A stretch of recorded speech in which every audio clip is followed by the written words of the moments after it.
This is Earl Nightingale. The purpose of this recording is to tell you about and try to condense one of the most amazing books ever written, Think and Grow Rich by Napoleon Hill. Without question, this single book has had a greater influence on the lives, accomplishments, and fortunes of more individuals than any other work of its kind. All over the free world, there are literally thousands of successful men in all lines of work who are where they are today because they once picked up and bought a copy of Think and Grow Rich, and they'll be quick to tell you so. I first discovered this remarkable book in the fall of 1949. It was of enormous help to me. It helped me decide once and for all how I was to accomplish my goal. It unified my thinking and gave me a straight, clear road to the point I had decided to reach. One of my closest friends found the book several years ago and stayed home for 3 days reading and digesting its material, and he then went on to reach the top in his industry. I've sat in richly paneled, carpeted executive offices and listened to world-famous business leaders, some of them old enough to be my father, tell me that everything worked out fine after they had read Think and Grow Rich. Now, what's the secret of this amazing book? Why has this book, out of all the thousands of self-help books, remained the one towering giant? I think to understand this, you have to know Napoleon Hill as I do. He certainly was not the first man to be appalled at the poverty and seemingly endless struggle and lack of direction he saw about him as a boy and as a young man, nor was he the first to write on the subject. But he possessed two unique, highly developed abilities seldom found in one man. The first was in the manner in which he approached his subject. Napoleon Hill went after the answers to achievement in the same way a scientist seeks to open to the light of reason a secret of nature. He went after the solution to accomplishment in the same way Thomas Edison discovered the solution to the electric light, relentlessly, indefatigably, implacably, until the truth, which had been there all the time, was revealed to him. His second important ability was the knack or skill of writing about his findings in such a way that it was instantly understood intellectually, but what is perhaps even more important for this particular subject, understood emotionally as well. When the last page of Think and Grow Rich was read, the hand which put the book down on the table was a different hand. The man who then stood and walked out into the world was a changed man. The suffocating, entangling webs of self-imposed frustration and indirection had fallen away, and now the way was clear. The man was now the possessor of the unique, unseen talent for turning dreams into reality, thoughts into things. So-called fate or the idle effects of exterior circumstances were no longer in command. He who had been a passenger was now, suddenly, the captain. To begin, we have to understand the simple truth, the principle or philosophy which lies as the supporting structure of this work. Unless whatever it is you build is based on truth, you will end with the entire structure fallen and scattered about you like the armor of Homer's ancient warriors. It simply cannot stand. It cannot withstand the test of time. The reason Think and Grow Rich has withstood the test of time is because it rests on the broad, clean foundation upon which may also be found every accomplishment of man, the clear, unchallengeable fact that everything begins with an idea. A philosophy based on the fact that riches of every kind begin with the state of mind, that one may start with nothing but thoughts, ideas, and organized plans. Thoughts are things, incredibly powerful things, when mixed with definiteness of purpose, persistence, and a burning desire for their translation into material objects or riches, riches being whatever it is you happen to want. Wise men have been saying this for centuries, and just recently Charles A. Cerami wrote, "The truth is that the human mind is as real an organism as any muscle in the body, but far greater in potential power, and, like muscle fiber, it can be strengthened to lead on to unimagined conquests." So this, then, is the truth on which Think and Grow Rich is based. If you know what you want, and if you want it strongly enough to muster the kind of persistence that simply cannot be stopped, you will most certainly achieve it. By controlling your mind, you can control your destiny here on Earth. With this as our foundation, let's talk about Napoleon Hill's famous 13 proven steps to riches as found in his book, Think and Grow Rich, remembering, of course, that riches are whatever it is you happen to want. And right here, let me make two important points. The first is that whenever you listen to this record, have a notebook handy and make notes as we go along. The second is that This record was produced for your own personal use, to go with you on your own exciting journey. To play this record for a group will prove to be of only temporary help. Make sure you have your own personal copy to play again and again, particularly at those times when you may feel yourself getting off the track. And now, Napoleon Hill's famous 13 Principles. You will notice that we have separated each principle by banding them on the record.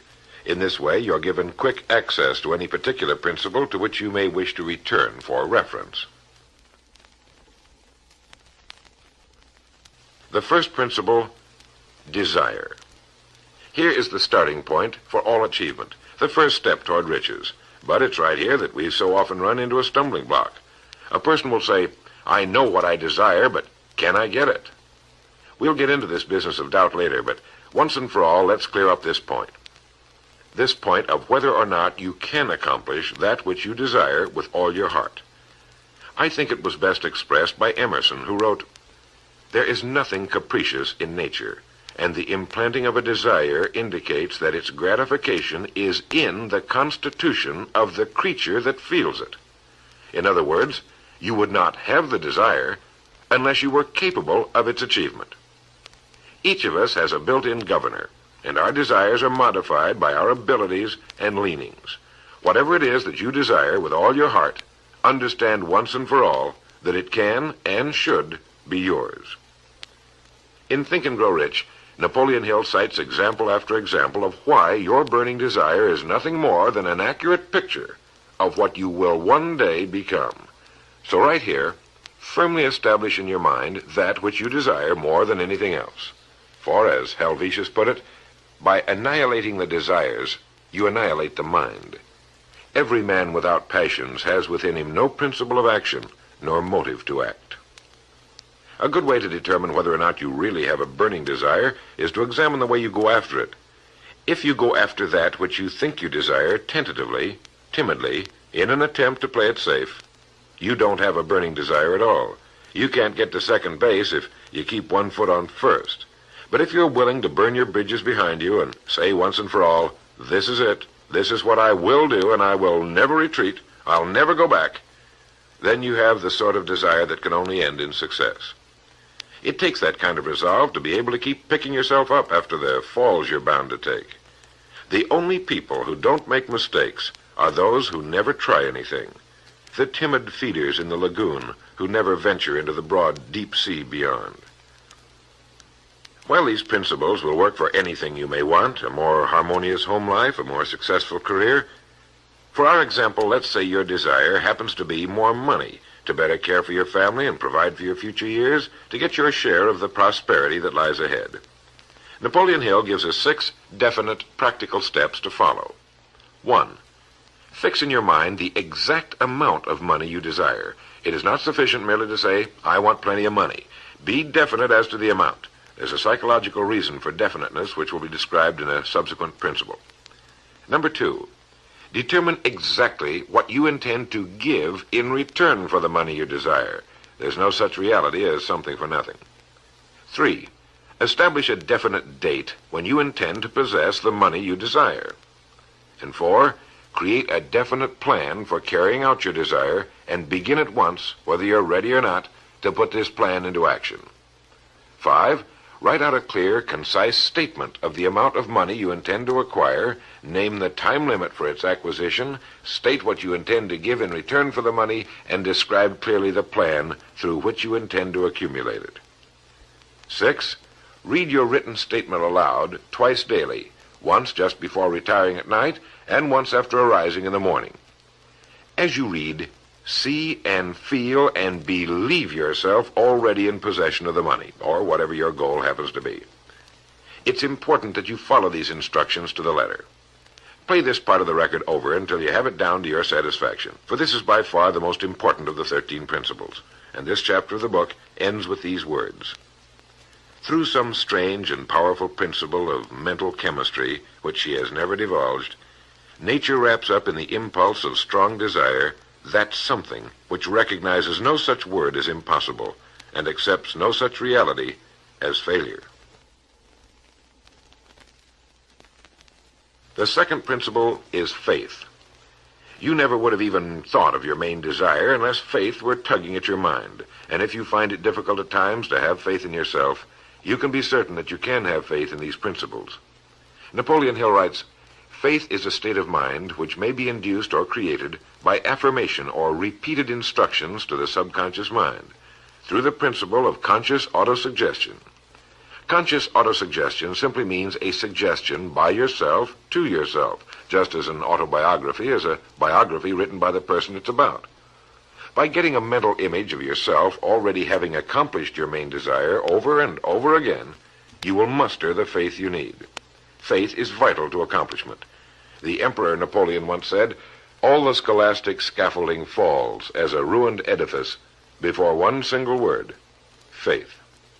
Pascal said, "Faith affirms many things respecting which the senses are silent, but nothing which they deny. It is superior to their testimony, but never opposed to it." Goethe said, "Epochs of faith are epochs of fruitfulness, but epochs of unbelief, however glittering, are barren of all permanent good." And as Schlegel put it, "In actual life, every great enterprise begins with and takes its first forward step in faith." Have faith that you can accomplish that which you seek, for you would never have decided upon it unless it was meant for you to accomplish. In his chapter on faith, Napoleon Hill gives us a self-confidence formula. First, I know that I have the ability to achieve the object of my definite purpose in life, therefore I demand of myself persistent, continuous action toward its attainment, and I here and now promise to render such action. Second, I realize the dominant thoughts of my mind will eventually reproduce themselves in outward physical action and gradually transform themselves into physical reality.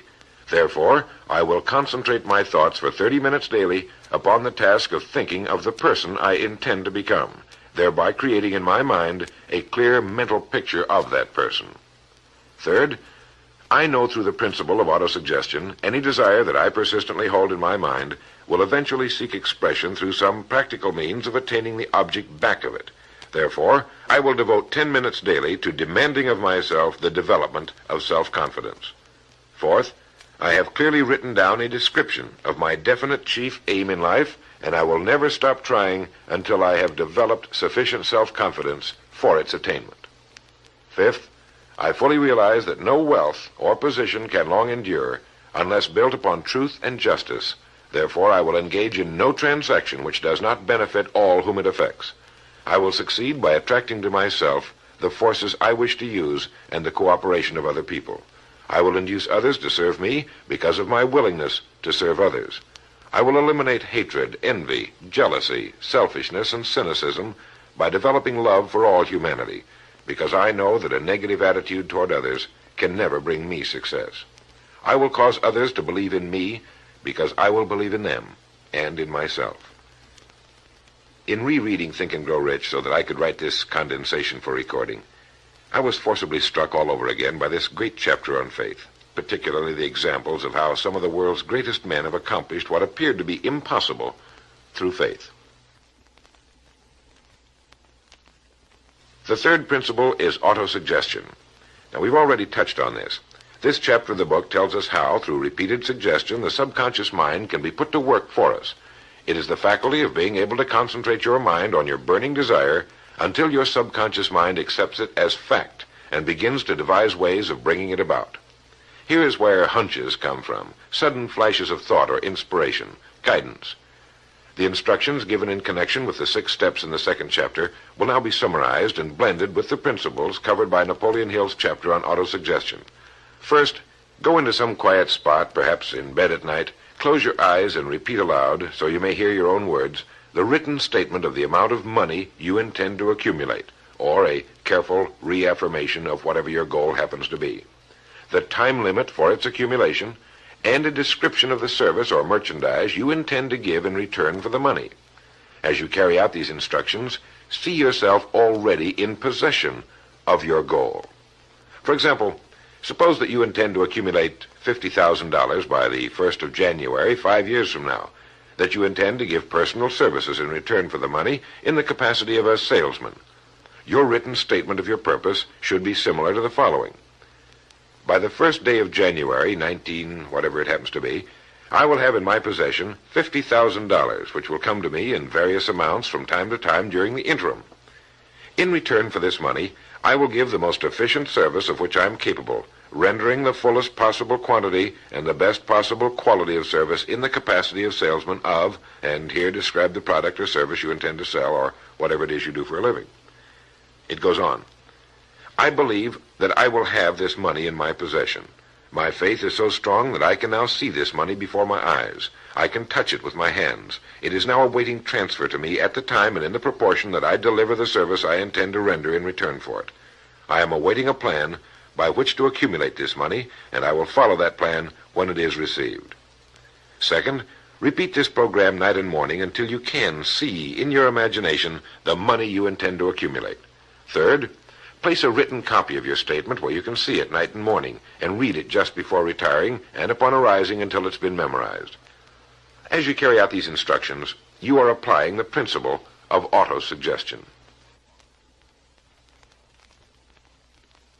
The fourth principle is specialized knowledge. It is here that I think Napoleon Hill makes a very important point. Knowledge is power only to the extent that it is organized into a definite plan of action and directed to a definite end. To quote from the book, before you can be sure of your ability to transmute desire into its monetary equivalent, you will require specialized knowledge of the service, merchandise, or profession which you intend to offer in return for fortune. Perhaps you may need much more specialized knowledge than you have the ability or the inclination to acquire. And if this should be true, you may bridge your weakness through the aid of your mastermind group. More on this later, but for now realize that you must learn all you can about your specialty. Set aside a definite time every day for learning more about what it is you do for a living. Take the courses that are offered on your subject and associate with men who know your business well. The fifth principle is imagination. The imagination is literally the workshop wherein are fashioned all plans created by man. The impulse, the desire, is given shape, form, and action through the aid of the imaginative faculty of the mind. It has been said that man can create anything he can imagine. As Napoleon Hill says and teaches, whatever the mind of man can conceive and believe, it can achieve.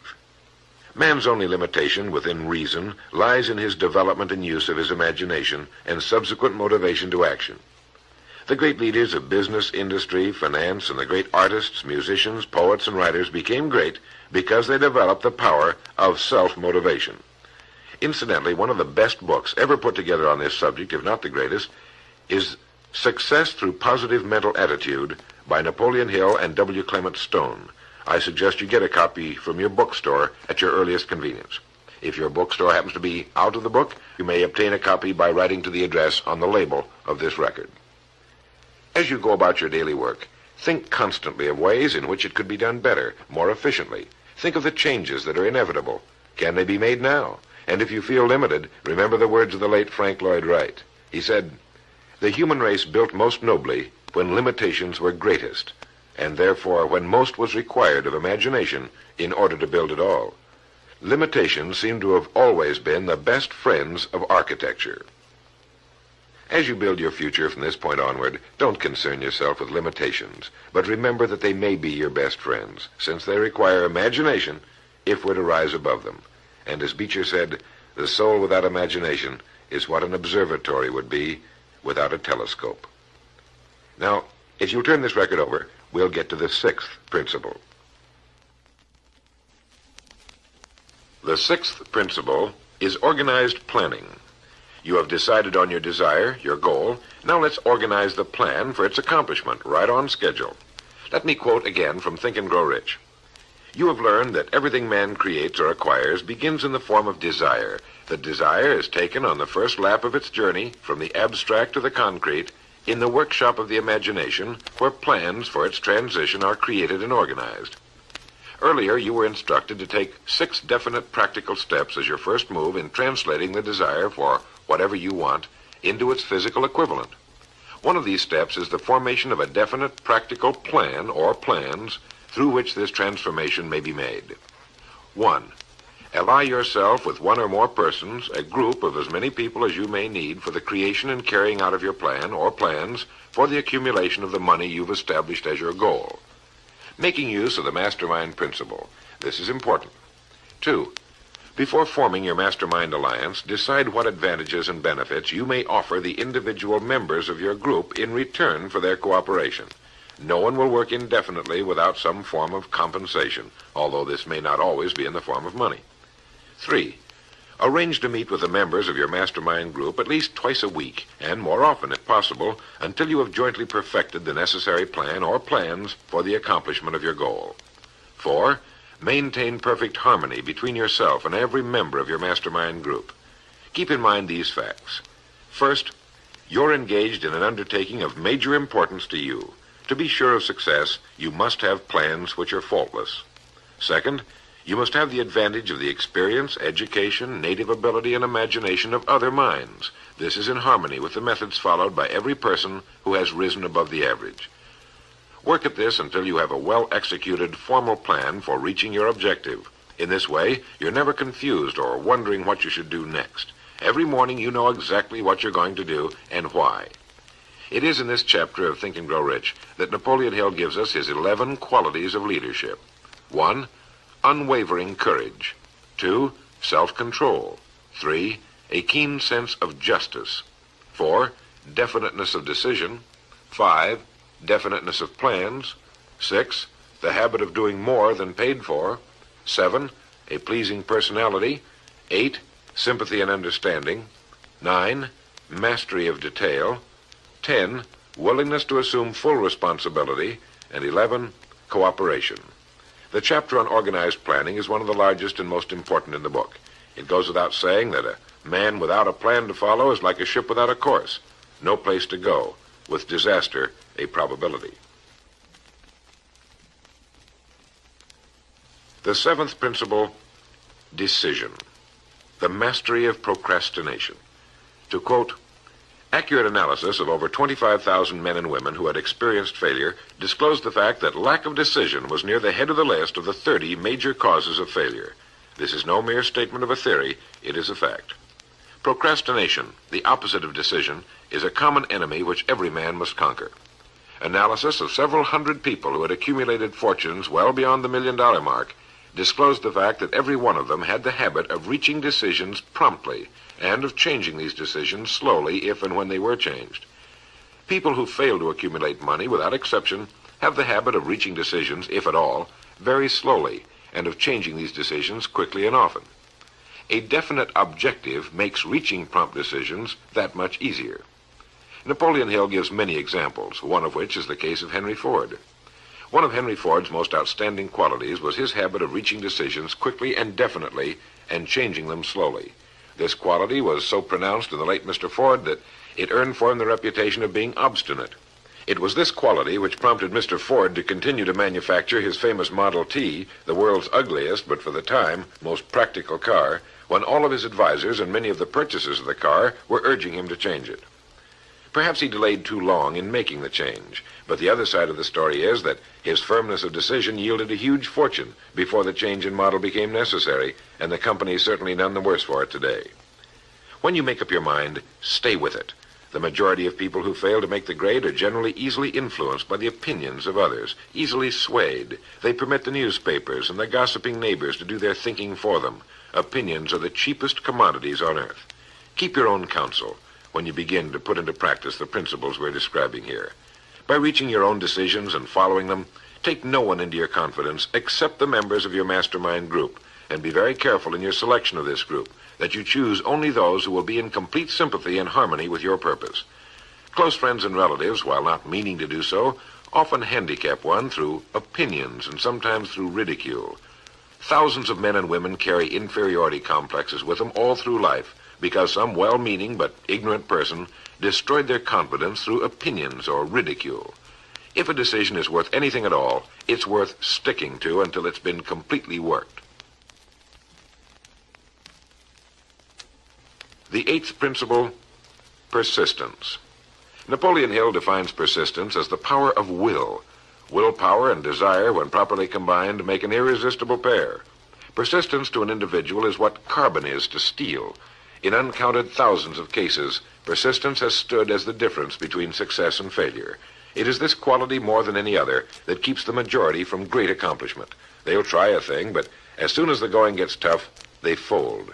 Experience with thousands of people has proved that lack of persistence is a weakness common to the majority of men. It is a weakness which may be overcome by effort. If you're to accomplish the desire you've set for yourself, you must form the habit of persistence. Things will get dark. It will seem as though there's no longer any reason to continue. Everything in you will tell you to give up, to quit trying. And it's right here that the men are separated from the boys. It's right here that if you'll go that extra mile and keep going, that the skies will clear, and you'll begin to see the first signs of the abundance that is to be yours because you had the courage to persist. With persistence will come success. Persistence is a state of mind. Therefore, it can be cultivated. Like all states of mind, persistence is based upon definite causes, among them these. 1, definiteness of purpose, knowing what you want. 2, desire. 3, self-reliance. 4, definiteness of plans. 5, accurate knowledge, knowing that your plan is sound. 6, cooperation. Sympathy, understanding, and harmonious cooperation with others tend to develop persistence. 7, willpower. 8, habit. Persistence is the direct result of habit. The 9th principle, power of the mastermind. It is in this section that Napoleon Hill describes the importance of forming a group of individuals sympathetic to your desire. They may be individuals with similar plans. A mastermind group can be made up of 2 or more individuals. No 2 minds ever come together without thereby creating a third invisible, intangible force, which may be likened to a third mind. You may have noticed many times that by discussing something with another individual, you suddenly get good ideas as a result of this association. Ideas you would not have gotten without this association. The same thing happens to the other person. A lot of good ideas have been born in individual minds as a result of having met in committee. Associating with your mastermind group is not meant as a means of letting others do your thinking for you. Far from it. It is to stimulate your own thinking through the association with other minds. No one knows everything. The more sympathetic minds you get together, and by sympathetic I mean working for a common purpose, the more related information is going to be available, and great ideas are a combination of related information. So pick the member or members of your mastermind group with care. Make sure they're people you respect and who are hard-working and conscientious. You'll have a lot of fun, and you'll all reach your goals just that much sooner. The 10th principle could be called enthusiasm. That is, the enthusiasm that comes from the channeling of all bodily drives into positive, worthwhile outlets. It is in this chapter that Napoleon Hill describes the importance of the woman, the one and only woman, in the achievement of a worthwhile goal. It seemed quite significant to Mr. Hill that practically every great leader was a man whose achievements were largely inspired by a woman. When things get tough, and you can count on it, they will, you may be deserted by what you thought were friends. But if you've got a good woman, you'll never be alone. She'll be willing to start over again if necessary, and she'll give you the new enthusiasm that comes through her faith in you. Having someone to love is having someone to share your success and accomplishments, to give you the praise that all of us need from time to time. A man can become successful without a wife and family, but all the real joy is taken out of it. Take care of your wife and children as your greatest possessions. The 11th principle has to do with the subconscious mind. The subconscious mind consists of a field of consciousness in which every impulse of thought that reaches the objective mind through any of the 5 senses is classified and recorded, and from which thoughts may be recalled or withdrawn as letters may be taken from a filing cabinet. It receives and files sense impressions or thoughts, regardless of their nature. You may voluntarily plant in your subconscious mind any plan, thought, or purpose which you desire to translate into its physical or monetary equivalent. The subconscious acts first on the dominating desires which have been mixed with emotional feeling, such as faith. Your subconscious mind works night and day. Through a method of procedure unknown to man, the subconscious mind draws upon the forces of infinite intelligence for the power with which it voluntarily transmutes one's desires into their physical equivalent, making use always of the most practical media by which this end may be accomplished. You cannot entirely control your subconscious mind, but you can voluntarily hand over to it any plan, desire, or purpose which you wish transformed into concrete form. No one knows very much about what we call the subconscious or unconscious mind. We do know that it is incalculably powerful and can solve our problems if we go about using it the right way. And the best way is to hold in your conscious mind as often as possible a clear picture of yourself already having accomplished your goal. You know what you want, define it clearly, and then project it on the motion picture screen of your mind. Hold it. See yourself doing the things and having the things you'll have when your objective will have been reached. Do this as often as possible as you go about your daily work, and particularly at night, just before you go to sleep, and the first thing upon arising. As you do this, your subconscious will begin to lead you in the most logical ways toward your objective. Don't fight it. Follow your sudden hunches, the ideas that come into your mind, knowing that it's your subconscious trying to get through to your conscious mind. If you'll keep at this, you'll be amazed and delighted by the wonderful ideas that just seem to come from nowhere. In the next principle, we'll talk some more about this sixth sense that seems to control the lives of the great men and women, but it comes from a systematic triggering of the subconscious mind. The lives of the great men and women, which seem miraculous to the average person, are nothing more than the fulfillment of their burning desires through the power of their subconscious minds. Time means nothing to your subconscious. A man could work steadily at his job for 40 years and not accomplish as much as is possible in 3 or 4 years through the proper working of this principle. Your subconscious mind cannot remain idle. If you fail to plant desires in your subconscious mind, it will feed upon the thoughts which reach it as a result of your neglect. Remember that you're living daily in the midst of all manner of thought impulses which are reaching your subconscious mind without your knowledge. Some of these impulses are negative, some are positive.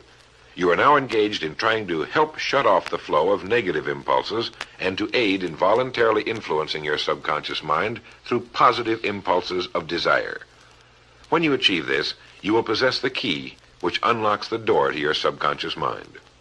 Bulwer wrote, "The man who succeeds above his fellows is the one who, early in life, clearly discerns his object, and toward that object habitually directs his powers. Even genius itself is but fine observation strengthened by fixity of purpose. Every man who observes vigilantly and resolves steadfastly grows unconsciously into genius." The key word there is unconsciously. Know what you want. Decide once and for all that it will be yours. Remain steadfast on course, propelled by faith, and your subconscious or unconscious mind will do the rest. The 12th principle, as outlined in Think and Grow Rich by Napoleon Hill, has to do with the brain. If you had access to all the wealth in the world and took a penny, you would be doing exactly what you very probably have been doing in the use of your brain. Nothing in the world is more pitiful than the misunderstanding by the average person of the power of his brain and the minds to which it is connected, the conscious and the subconscious. You own in your brain the most marvelous, miraculous, inconceivably powerful force the world has ever known. Take, for example, the fact that the number of lines which connect the brain cells with one another equal the figure 1 followed by 15 million ciphers. It has been determined that there are from 10 to 14 billion cells in the average human cerebral cortex. It is inconceivable that such a network of intricate machinery should be in existence for the sole purpose of carrying on the physical functions incidental to growth and maintenance of the physical body. This is the mechanism that has given us the supersonic airplane, our deep rocket probes into outer space, the sciences, the arts, all that we know and use today and will use tomorrow, have hatched from this small gray mass each of us carries around. Can you doubt, even for a moment, that it can bring you and yours everything you want here on Earth? Of course it can. If you will recognize your power as an individual and stop acting like those who have never even thought about it. Give it the job you've decided to accomplish and watch it handle it. The 13th and final principle is called the sixth sense. The sixth sense can be described as the sense through which infinite intelligence may and will communicate voluntarily without any effort from or demands by the individual. This principle is the apex of the philosophy. It can be assimilated, understood, and applied only by first mastering the other 12 principles. The sixth sense is that portion of the subconscious mind which has been referred to as the creative imagination. It has also been referred to as the receiving set, through which ideas, plans, and thoughts flash into the mind. The flashes are sometimes called hunches or inspirations. The sixth sense defies description. It cannot be described to a person who has not mastered the other principles of this philosophy, because such a person has no knowledge and no experience with which the sixth sense may be compared. The sixth sense is not something that one can take off and put on at will. Ability to use this great power comes slowly through application of the other principles we've outlined. Many individuals come into a workable knowledge of the sixth sense even before the age of 40, but more often the knowledge is not available until one is well past 50, and this for the reason that the spiritual forces with which the sixth sense is so closely related do not mature and become usable generally except through years of meditation, self-examination, and serious thought. But begin to develop it now by applying the principles we've talked about here. Remember this: man can create nothing which he does not first conceive in the form of an impulse of thought. Man's thought impulses begin immediately to translate themselves into their physical equivalent, whether those thoughts are voluntary or involuntary. Keep fear out of your mind by concentrating on the mental picture of your goal, your greatest desire. Now, I want to mention that Think and Grow Rich as a book carries more endorsements by great men who knew of its truth than any other book of its kind ever written. I'll touch on only a few. All of these great men actually endorsed Napoleon Hill's principles. Former President of the United States, William Howard Taft. F.W. Woolworth wrote that he had built his great chain of stores by applying many of these principles. Robert Dollar, who built the great Dollar steamship line, wrote, "If I had had this philosophy 50 years ago, I suppose I could have accomplished all that I've done in less than half the time. I sincerely hope the world will discover and reward you." Samuel Gompers wrote that the mastery of these principles is the equivalent of an insurance policy against failure. President Woodrow Wilson, John Wanamaker, the merchant prince, wrote, "I know that your fundamentals are sound because I've been applying them in my business for more than 30 years. George Eastman, the world's largest maker of cameras, Thomas Edison, Luther Burbank, Theodore Roosevelt, E.M. Statler, John D. Rockefeller. I think you know that the endorsements of these great men could not have been bought with all the money in the world. What we have been talking about here can change your life, can bring you anything and everything worthwhile you want in life for yourself and your family. Cut yourself away from the average, from the mediocre, and chart your course on the dream in your heart. These 13 principles will never let you down, as long as you use them. And now, it is with great pleasure that I give you the author himself, Napoleon Hill. Thank you, Earl Nightingale. The message which you who are listening have just heard has brought you within 3 short steps of the supreme secret of success. The same secret which has brought happiness, peace of mind, and financial success to countless thousands of people who have read Think and Grow Rich. The same secret which has made master salesmen out of ordinary order takers. And the same secret which has brought friendship, love, and marriage to men and women who have come under the spell of the 13 principles which Earl Nightingale has just described. You desire the better things of life, or you wouldn't be listening to this record. Come with me then, and I will help you chart your course, so you may acquire whatever it is that you desire most in life by following these instructions. 1. Condition your own subconscious mind to work for you while you sleep as well as when you are awake. You can do this by playing this record to yourself every night just before you retire. Then, before you go to sleep, after hearing the record, write out a clear statement of what you wish to accomplish the following day, and request your subconscious mind to work during the night and provide you with the plan you will need to achieve your purpose. 2. Form a personal mastermind group of 2 or more people who are closely associated with you. They can be members of your family, your business, or your professional associates, or people who work where you are employed. And play this record in their presence at least once a week. After you have done this, engage in a friendly roundtable discussion of the 13 success principles, and request each person in the group to participate and to look for inspirational ideas which may help him or her to become more successful. 3. Beginning now, follow the habit of rendering more service and better service than that which is expected of you, and do it in a pleasing, positive mental attitude. This will make friends for you, it will increase the value of your services, and it will attract opportunities by which you may get from life whatever it is that you most desire. Follow these instructions to the letter, and you will surely see the day when you can express a prayer of gratitude for having had the privilege of hearing and acting on the message which Earl Nightingale has given you through this record. And now, may I reach out across the space and the time which separate us and offer you a hand of friendship and a sincere prayer that you will be blessed with a richer and a fuller life because of this message. Your big opportunity may be right where you are now. Follow these instructions faithfully, and it will reveal itself to you. This is Napoleon Hill saying, don't search for opportunity in the distance, but recognize it and embrace it right where you are.